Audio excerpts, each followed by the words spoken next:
va se laisser glisser.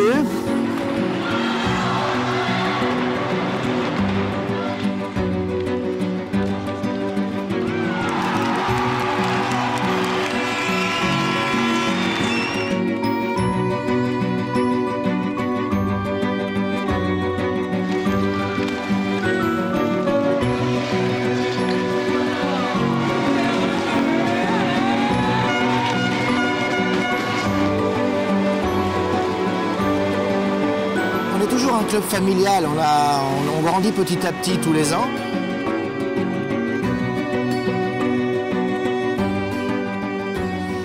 Il est vrai qu'on arrive peut-être maintenant à un palier où il va falloir faire une différence, mais on pense qu'on arrive quand même à tirer la quintessence de tous les bénévoles que l'on peut avoir au sein du club par un esprit convivial et familial. Alors peut-être que c'est à l'image du président, parce que je pense que je suis relativement abordable. Maintenant, tout ne revient pas à moi, c'est l'esprit de chacun qui fait que le club a cette dynamique-là.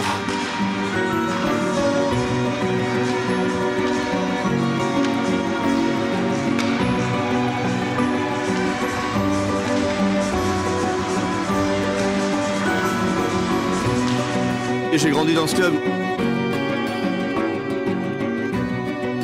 Donc je connais tout le monde, le président, on s'entend super bien avec lui, enfin, c'est vraiment un club familial. Donc non, c'est un très bon club. On a une bonne ambiance, hein. On n'est pas un club de grande catégorie, mais enfin on fait quelque chose d'intéressant depuis plusieurs années.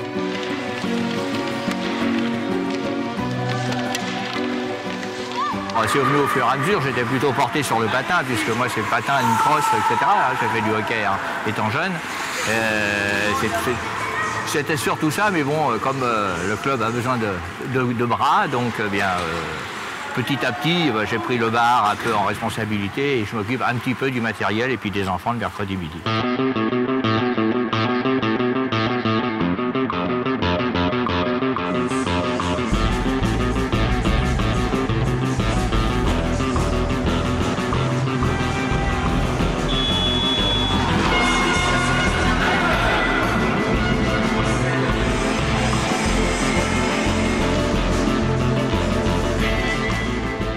Qui a été fondé en 2006 suite à un pari en fait gagné. Puisque La Roche recevait Caen, une équipe de Ligue Magnus. Et donc quelques personnes avaient fait le pari de monter un club de supporters si La Roche se qualifiait contre cette équipe. Ce qui a été fait. Donc depuis, on supporte La Roche donc à tous les matchs à domicile. Et on va dire 60% des matchs à l'extérieur, 70% des matchs à l'extérieur, on les suit. On fait aussi des actions pour le club.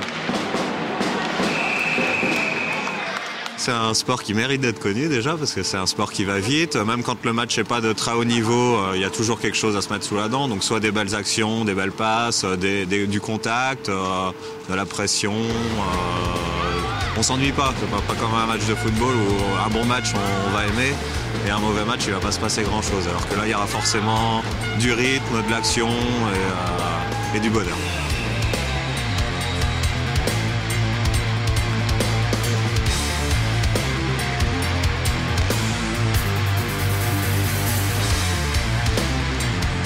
On m'a proposé de donner un coup de main et puis voilà, les choses se sont enchaînées. Et dans la feuille de match, on arrive, s'il n'y a pas trop de pénalités, on arrive à voir un petit peu le match, mais on est obligé de suivre les arbitres. On ne voit pas le match dans sa totalité. La table de marque, c'est un petit peu comme la basket, il faut tenir une feuille de match.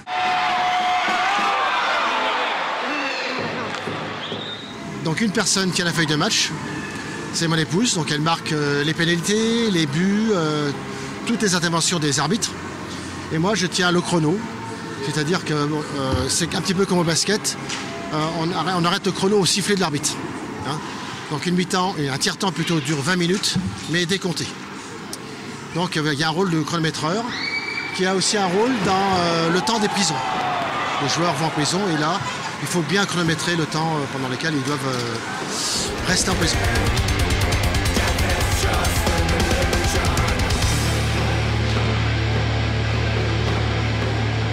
club, c'est le mot qu'il faut retenir.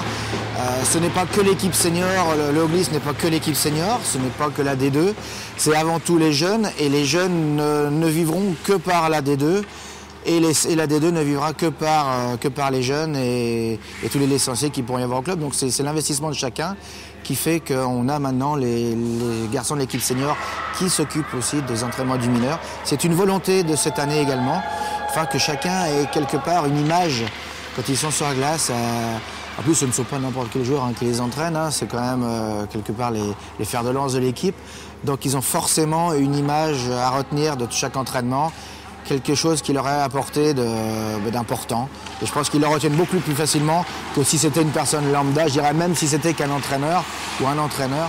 Je pense qu'ils retiennent beaucoup plus facilement quand c'est Uraï, quand c'est Benoît, le capitaine, ou quand c'est Eric chez le tout petit qui leur parle, qui leur disent « là tu as mal fait », ils écoutent beaucoup plus.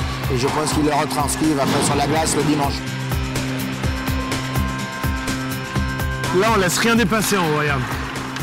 Là, on laisse rien dépasser. Voilà. Voilà, très bien comme ça. Allez, vas-y. Voilà, tu vois, c'est déjà plus facile. Salut, Oshkin. Salut, Kip Kruzov. Toi, t'es qui, toi, alors? Tantan? Joey Tarantan? Buchou, il joue à NHL? Non. Qui viennent nous voir le samedi au match et après, la semaine, on est avec eux sur la glace.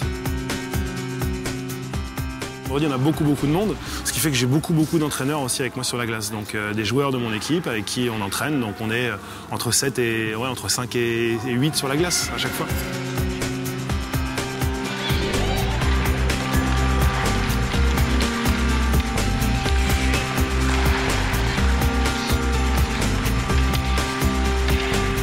C'est vachement intéressant de pouvoir travailler avec des enfants, apporter les bonnes valeurs, apporter les bons mouvements, les bons gestes. Ça leur permet aussi de réfléchir, eux, sur leur pratique du hockey sur glace.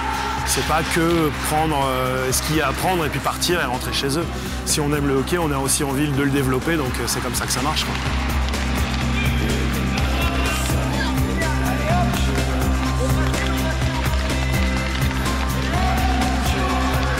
Quand on joue dans l'équipe 1, on doit être vachement exemplaire, quoi. Les enfants ils sont vachement réceptifs sur toutes les bêtises qu'on va faire, donc faut être vraiment exemplaire dans son jeu, quoi. Ce qui est difficile parce que je suis un joueur auparavant plutôt comment on va dire, agressif. Donc là depuis cette année j'essaie de me calmer, c'est pas forcément évident, mais ouais, c'est vrai qu'il faut être exemplaire, quoi. Ils vont progresser d'année en année, ils passent 2 ans dans une catégorie, ensuite ils montent à la catégorie supérieure, etc. Donc U7, U9, U11, U13, U15, U18, U21 et après ils peuvent être seniors. Je voulais en faire parce que j'aime bien le hockey, j'aime bien patiner, j'aime bien marquer des buts. C'est un copain qui m'en a parlé, et j'ai essayé, j'ai bien aimé et après j'ai continué. C'est lui qui décide. Allez, vas-y, mets tes 2 mains dessus, mets tes 2 mains. Allez, pousse. Voilà, c'est bien. Est-ce que vous arrivez à trouver votre équilibre? Ouais?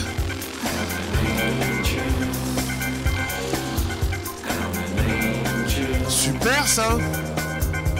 Ça, c'est les bonnes glissades. Et on va les mettre dans le but.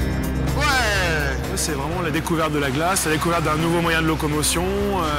C'est vraiment pas inné de savoir patiner, donc là l'objectif c'est d'apprendre à se mouvoir sur la glace, à se relever avec autonomie et à commencer un petit peu la glisse. C'est pour ça qu'il y a quelques exercices avec des glissades et des choses comme ça.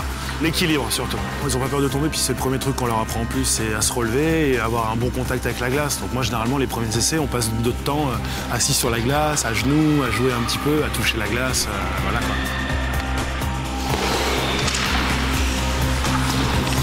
Ouais, la super vitesse!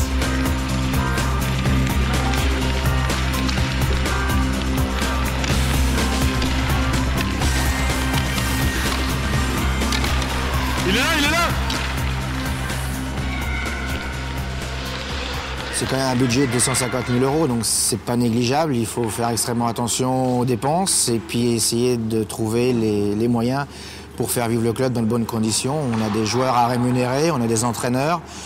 On a également des déplacements qui ne sont pas négligeables, puisque le hockey sur glace, il n'y en a pas partout en Vendée. Donc le plus proche des déplacements, c'est Nantes, c'est Angers, c'est Cholet.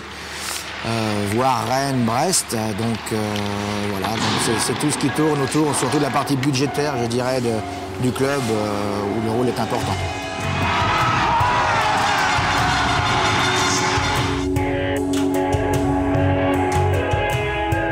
Ce qui m'intéresse beaucoup, moi, c'est d'être avec les petits le mercredi midi, c'est surtout ça qui m'intéresse.